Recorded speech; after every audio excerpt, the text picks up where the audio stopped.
हमारा एक ही तो हमदम है। और भाई साहब तुम ही टेढ़े मुंह करके देख रहे हो, हमको तो तुमसे ही तो विश्वास था कि तुम झंडा उठाओगे, तुम्हारा झंडा लगा जहाज रोक लिया भाई, तुम्हारी बेइज्जती हो रही है और हम तुम्हारे लिए चुप बैठे, ये क्या चक्कर है, क्या चल क्या रहा है ये। रूस ने कहा कि साहब ये अंतरराष्ट्रीय कानून तोड़ना है। मैं पुतिन आपसे ये उम्मीद नहीं करता था। अंतरराष्ट्रीय कानून तोड़ना ये आपसे बेहतर कौन समझाएगा इनको, आप बेहतर तरीके से समझा सकते थे, शक्तिशाली थे, आप भाषण देने के लिए बने थे, भाषण तो दुनिया के सारे देश दे ही रहे हैं। आप कहते हैं कि हम इसका कड़ा विरोध करते हैं। विरोध के नाम पर इन्होंने अमेरिकी सैनिकों को, जो भी है साहब अपन को मीनिंग नहीं है, इन्होंने अपनी तरफ से स्टेटमेंट में देते हुए कहा कि हम इस पूरी स्थिति में ऑयल टैंकर को पकड़े जाने का कंप्लीट विरोध करते हैं, ये इनलॉफुल एक्टिविटी है जो हाई सीज के अंदर हुई है। रशियन फॉरेन मिनिस्ट्री ने इस पर अपना ग्रेव कंसर्न जाहिर करते हुए कहा है कि जहाज को जिसे आपने पकड़ा है उसे छोड़ दो, यात्री जो उसमें सवार हैं उनके साथ रेस्पेक्टफुली ट्रीट करो, वो हमारे हैं, और उन जहाजों को पूरी तरह छोड़ दिया जाए। चलो खैर, सवाल अब यहां से आगे निकल चुका है। सवाल ये कि क्या रूस ने इसे बचाने का एक बार भी प्रयास नहीं किया? आइए इस बारे में ट्रंप का बयान जानते हैं। ट्रंप का बयान जाने, लेकिन इससे पहले रूसियों का रिएक्शन भी जान लीजिए। ऑफिशियल रिएक्शन में रूस ने भले ही यह कहा हो कि इसे छोड़ दो, लेकिन भाई साहब रूस में इस बात का भयंकर उबाल है। इतना उबाल है कि रूस के अंदर डिमांड उठ रही है, वहां के सांसद डिमांड उठा रहे हैं कि ये न्यूक्लियर बम क्या दिखाने के लिए रखे हैं, पाकिस्तान से मोटिवेट हो गए, क्या दिखाने के लिए रखे हैं, जाइए और अमेरिका पर मार दीजिए। रशिया के लॉ मेकर ने कहा है US of nuclear threat after scissor of Venezuela linked oil tanker. इस पर उन्होंने बकायदा अपनी तरफ से एलेक्सी जोराविन करके हैं, फर्स्ट डेप्यूटी चेयरमैन हैं स्टेट ड्यूमा कमेटी के और डिफेंस इन रशिया के। उनका कहना है कि साहब ऐसे नहीं चलेगा, कुल मिलाकर के उन पर हमला कर ही देना चाहिए था, न्यूक्लियर वेपन यूज कर लेना चाहिए था। लेकिन हमारा सवाल इससे भी कहीं बड़ा है। ये तो नेताओं की बात है, हम तो पुतिन से जानना चाहेंगे, भैया पुतिन बताओ क्या हुआ, क्योंकि तुमने अगर रिएक्शन नहीं दिया तो हम पर सवाल खड़े हो गए, तुमने अब तक चुप्पी क्यों साधी? तो जवाब मिला वॉल स्ट्रीट जर्नल से। वॉल स्ट्रीट जर्नल अमेरिकी अखबार जो लिखता है कि रशिया ने अपना जहाज बचाने के लिए सबमरीन भेजी थी। सबमरीन, रूसी सबमरीन न्यूक्लियर कैपेबल सबमरीन्स हैं, न्यूक्लियर कैपेबल्स हैं, न्यूक्लियर वेपन चलाने में सक्षम है, टॉर्पिडो युक्त हैं, जब चाहे दुश्मन को ठिकाने लगा सकती हैं। ऑलरेडी रशियन सबमरीन्स अमेरिका को चारों तरफ से घेर कर तैरती रहती हैं। अमेरिकियों को यह पता है, लेकिन एग्जैक्ट लोकेशन कभी सबमरीन की नहीं पता चलती है, सबको गुप्त सूचनाएं रहती है कि फलानी जगह सबमरीन है। अखबार में छपता है कि अमेरिका से लड़ने के लिए इन्होंने सबमरीन भेजी थी। इस बात की पुष्टि खुद ट्रंप अपने इंटरव्यू में कर देते हैं। फॉक्स न्यूज को इन्होंने आज के दिन एक इंटरव्यू दिया और उसमें कहा कि there was a submarine and destroyer, लेकिन जैसे ही हमने उस जहाज को पकड़ा वो तुरंत वहां से निकल लिए। मतलब ट्रंप का इतना बड़ा दावा जिसमें वो ये कह रहे हैं कि वहां पर रशियन सबमरीन भी थी और रूसी डेस्ट्रॉयर भी जहाज बचाने आया था, लेकिन जैसे ही हमने उस जहाज को पकड़ा वो दोनों वहां से निकल लिए। अब ये तो बड़ा सवाल है, बहुत बड़ा सवाल तो इस बात पर ही है कि साहब जब रूस के पास में सबमरीन थी, सब कुछ था तो अल्टीमेटली पुतिन यहां पर खामोश क्यों रहे? उनके पास हाइपरसोनिक मिसाइलें थी, गाइडेड टॉर्पिडो थे, फिर भी वो एक मूक दर्शक बनकर क्यों बैठे रहे? अमेरिकी नौसैनिक जहाज खींच कर ले जा रही है और वहां पर सबसे ताकतवर पनडुब्बियों में से एक रखने वाला देश चुपचाप क्यों है? उसने टॉर्पिडो क्यों नहीं चलाया? ये मतलब पुतिन की कोई स्ट्रेटजी थी कि पुतिन डर गए? इसके पीछे का अब बड़ा कारण आज के सेशन में डिस्कस करते हैं। देखिए कहानी कुछ इस तरह से है, एक एक करके सवाल लेते हैं। यदि पुतिन यहां पर टॉर्पिडो दाग देते, टॉर्पिडो दागने का मतलब क्या है? टॉर्पिडो दागने का मतलब है जहाज के अंदर लगी हुई मिसाइलें, जो सबमरीन में लगी हुई मिसाइलें हैं, अगर वो यहां पर दाग दिए होते तो इसे सीधा युद्ध की शुरुआत कंसीडर किया जाता, इसे एक्ट ऑफ वॉर कंसीडर किया जाता। ऐसा क्यों?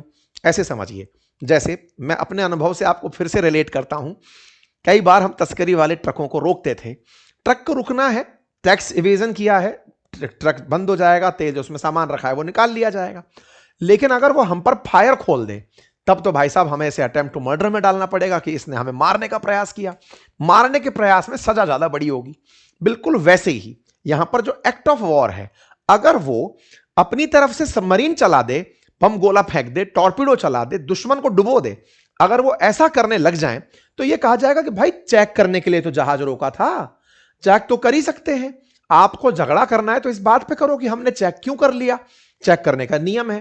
अगर लगता है हमने गलत चेक किया है, हम आपके जहाज को छोड़ देंगे। आपने अगर हमारी नेवी पर, जहाज पर, भाई हमारी तो सेना है बिल्कुल, अमेरिका की तो पुलिस है, उस पर फिलहाल रूस अपनी तरफ से वो चला दे रहा है, यानी कि वो जानबूझ करके गिल्टी हो जा रहा है। तो ऐसी स्थिति में जो सबमरीन का कमांडर है उसने टॉर्पीडो चलाने का आदेश नहीं दिया। अगर वो यहां पर रूस के ऊपर हमला पाता, यानी कि अगर वो पुलिस या फिर वो अमेरिकी जहाज अगर सबमरीन की तरफ निशाना फेंकते, तब तो ये एक्शन ले सकता था, लेकिन खुद से एक जांच के खिलाफ एक्शन नहीं ले सकता था। बिल्कुल वैसे ही जैसे पुलिस वाले ट्रक को जांच के लिए रोकते हैं, ट्रक वाला कहे कि नहीं जांच करा रहा, ज्यादा करेगा, ले तेरे ऊपर ट्रक चढ़ा दिया, अपराध हो गया ना। तो ये अपराध करने जैसा था, रूस यहां पर रुका रहा। लेकिन साहब एक बात और भी थी, और वो क्या थी? असल में जहाज की कुछ कीमत रही होगी, कुछ 1 करोड़ रुपए होगी, सैकड़ों करोड़ रुपए होगी, सैकड़ों करोड़ का इसमें माल भी हो सकता है। लेकिन सबमरीन बहुत महंगी बनती हैं, बिलियंस ऑफ डॉलर्स में बनकर आती हैं। जैसे ही सबमरीन यहां पर फायर खोलती, सबमरीन का मतलब ही है गुप्त तरीके से चलने वाला जहाज, जिसके बारे में पता है कि यहां खड़ा है, लेकिन जब तक उसने फायर नहीं खोला है आप भी उसे नहीं मारोगे, क्योंकि वो हाई सी में तैर रही है। फायर खोलते ही दुश्मन चारों तरफ से चुन्नू मुन्नू टाइप के, मुंडरो टाइप के डिस्ट्रॉयर लेकर के सबमरीन को मार सकते थे। उससे बिलियंस ऑफ डॉलर का रूस का नुकसान हो जाता। वो एक छोटा सा टारपीडो चलाती, उधर से अपने ऊपर हुए फायर के चलते बिल्कुल वैसे ही है। अगर अपराधी ने हम पर गोली चलाई, हम पर लगे ना लगे, लेकिन हम पर चल गई, तो चलो खोल दो फायर। तो वो वाली जो स्थिति है वो इनके साथ भी हो सकती थी। बिलियंस ऑफ डॉलर का सबमरीन खुल जाता और वो फट जाता। तीसरी इंपॉर्टेंट बात, अगर ये होता तो भाई साहब दुनिया का ध्यान सब तरफ से हट ही जाता, रूस और अमेरिका आमने सामने हो जाते। ये दोनों तमाम स्थितियां कर लेंगे, युद्ध कभी नहीं करेंगे। दोनों को पता है कि मारे जाएंगे। ये बिल्कुल वो था कि रूस ने अपने प्यादे को बचाने के लिए वजीर नहीं खोया। प्यादा गया, बोले जाने दो, युद्ध में अभी और जीतना बाकी है। इस बात के लिए वो रूस अमेरिका को कहीं और लपेट लेगा, वो ये मानेगा कि ये हमला नहीं है, कब्जा है, देख लिया जाएगा। अर्थात पुतिन ने यहां पर फिर एक बहुत बड़े संयम का और रणनीतिक सूझबूझ का परिचय देते हुए अमेरिका को जो वो कर रहा है करने दिया, लेकिन यह भी बता दिया कि आप जो कर रहे हो ये हमें पता है, और अगर आप ये करते रहे तो हम टिट फॉर टैट जब करेंगे तो आप हमें रोक नहीं पाएंगे। ये बात रूस ने इन्हें संदेश में भिजवा दी। लेकिन कुछ भी हो सर, कुछ भी हो, ट्रंप तो यही कहेंगे कि मैंने रूसी जहाज पकड़ लिया, और रूसी जहाज पकड़ के अपन तो पायरेट्स ऑफ कैरेबियंस हैं, वेनेजुएला के नाम पर पकड़ लिया, कभी ईरान के नाम पर पकड़ लेंगे, कभी रूस के नाम पर पकड़ लेंगे। पकड़ तो लिया ना साहब, बिल्कुल साहब पकड़ लिया। ट्रंप के इससे हौसले बढ़े हुए हैं, लेकिन ट्रंप के साथ रहने वालों की चिंताएं बढ़ी हुई हैं। क्यों? क्योंकि पुतिन कहीं तो गुस्सा निकालेंगे। निकाले क्या किए भाई साहब? जाते ही पेल दिए। किसको? यूक्रेन को। गए गुस्सा होकर के, जाकर के रशिया ने कहो बोले खोलो फायर यूक्रेन पर, बहुत हुआ सम्मान, बहुत चाहिए शांति शांति शांति। घर पहुंच करके फ्रस्टियाए हुए रूस ने यूक्रेन के ऊपर फायर खोल दिए। रातों रात 242 ड्रोन चलाए गए हैं, छेद दिया गया है भाई साहब। हेडलाइंस हैं घंटे घंटे भर पहले की कि यूक्रेन पर बढ़िया स्ट्राइक हो गई है। Russia strike Ukraine with Oreshnik ballistic missile, जिसको one of its most advance ballistic missile कहा जाता है। एक बार में ही 6-6 राउंड फायर करने वाली मिसाइल खोल दी। क्या ही फर्क पड़ रहा है, वो तो पहले छिदा पड़ा है। खैर फिलहाल के लिए यूक्रेन पर हमले की तस्वीरें बाहर आती हैं। ये धाम तमाम वीडियोस बाहर आने लगते हैं जिसके अंदर मिसाइलें चलाई जा रही हैं रशिया के द्वारा, अपने द्वारा, मतलब यहां पर यूक्रेन को टारगेट किया जा रहा है। तस्वीरें हैं ऑर्सेनिक मिसाइल चलाने की। ऑर्सेनिक मिसाइल का एक सीन वीडियो में भी कवर हुआ, हम यहां पर आपको दिखाना चाहेंगे।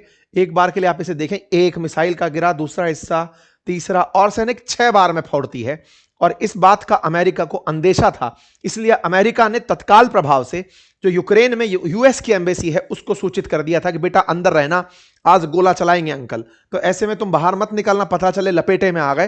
तो ऐसा करके इन्होंने एक दूसरे का फ्रस्ट्रेशन निकाल लिया। ये कहा हमें क्यों मारा, हमसे क्या नाराजगी थी भाई, तुम्हारा जहाज अमेरिका ने पकड़ा, हमें फिर भी छेद दिया गया। ये फिर से बाहर निकला है कि भाई ये तो गलत बात है। खैर जो भी है, अमेरिका और रूस के बीच चल रही इस तनातनी में अक्सर बीच में जो रह जाते हैं वो पाट के अंदर जैसे आटे में घुन पिसता है, पिसते चले जाते हैं। खैर फिलहाल के लिए गेहूं के साथ घुन पिसता है वैसे पिसते चले जाते हैं। फिलहाल के लिए इन दोनों के बीच की इस कसमकश के अभी और भी नमूने देखने बाकी हैं, क्योंकि रूस ने कहीं ना कहीं पूरी दुनिया में अपने प्रभुत्व को खो दिया है। रूस धीरे धीरे अपनी उस पहचान को शेड होता हुआ पा रहा है जिसे ट्रंप बार बार कह रहे थे। ट्रंप कह रहे थे कि रशिया फेल हो रहा है, रशिया फेल हो रहा है। वास्तविकता में भी यूएसएसआर को 1991 में अमेरिका ने ही 15 देशों में तोड़ा था। अब फिर से रूस पिछड़ता चला जा रहा है। इसका प्रमाण सीरिया में असद की सत्ता के फेल होने पर आपने देखा, वेनेजुएला में मादुरो की सत्ता को फेल होते हुए आपने देखा, और अब ईरान में खैमनेई की सत्ता फेल होने जा रही है। उसका एक डिटेल सेशन मैं लेकर आ रहा हूं थोड़ी ही देर में अपनी पाठशाला पर, उसे देखिएगा जरूर। लेकिन अमेरिकी वर्चस्व चल रहा है, पैसे वालों की सत्ता चल रही है। रूस कहीं ना कहीं कॉम्प्रोमाइज कर रहा है। अगर रूस अभी भी संघर्ष नहीं किया, सजे हुए न्यूक्लियर वेपन्स को सजा के रखता रहा, तो इस दुनिया में रूस का प्रभुत्व हमेशा के लिए खत्म हो जाएगा। संभव है कि रूस कुछ ही क्षेत्रों तक सीमित रह जाए, उसकी गणना कभी पावरफुल देशों में ना हो। यह सूचना मैं इसलिए दे रहा हूं क्योंकि अभी एक ही नहीं, कुछ और भी लगभग 4 ऐसे वेसल्स ऑलरेडी चल रहे हैं अमेरिका की नजर में, जो नाम बदल चुके हैं, अमेरिका जिन्हें पकड़ने जा रहा है। अगर ऐसा होता है, रूसी जहाज पकड़े जाते हैं, तो ये जहाज पकड़ना नहीं, रूस को चैलेंज करना कंसीडर किया जाएगा, अमेरिका की सत्ता स्थापित होना कहा जाएगा। अमेरिका ने अपने आप को ट्रंप के नेतृत्व में पुनर्स्थापित कर दिया है, इस बात में कोई दो राय नहीं है। लेकिन ये जिस अति के साथ आगे बढ़ रहे हैं, इसके साथ गलत कुछ बहुत बड़ा होगा। इसी अंदेशे के साथ पूरी दुनिया आशंकित है, क्योंकि अति सर्वत्र वर्जते। बाकी आप लोग इस विषय पर क्या सोचते हैं, अपनी राय जरूर कमेंट बॉक्स में दें।